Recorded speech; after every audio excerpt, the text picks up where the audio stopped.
My most vivid memory of that entire collapse of the Gay Pride event was that as the editor of the Gazette, we had just run a big spread on the upcoming events, the parade and the festival, and I had used the word, quoting the then director, or the head guy, gargantuan, to be a gargantuan event, not the kind of word you see in the headlines every day of the week.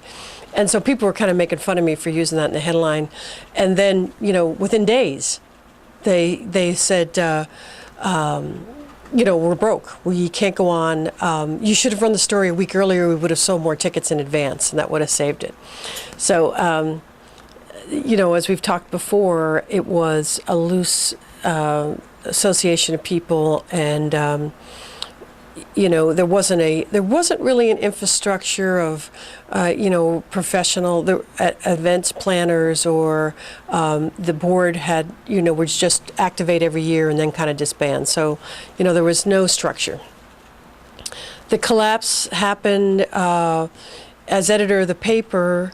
I was in contact with community leaders, and we didn't want to just say we're not having a parade this year. The parade is the biggest annual event of the year. It's the most inclusive. It's the most fun. I loved Gay Pride, and so there were some things that were going to happen. There were already volunteers. The date was set. The community was aware, of the parade date and things like that. When Chris Shaw said, go ahead, we'll do the festival anyway, he picked up the cost for the setting up the booths and things around the old WCPC on the west side of the street. So we just jumped in. We were immediately committed to going forward with the parade. We were going to scale it back, but we were going to have a parade and a festival, and we did.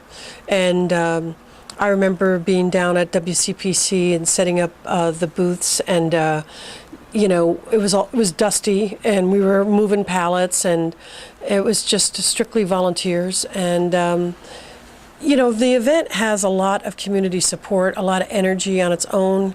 People just came. That's what makes a parade.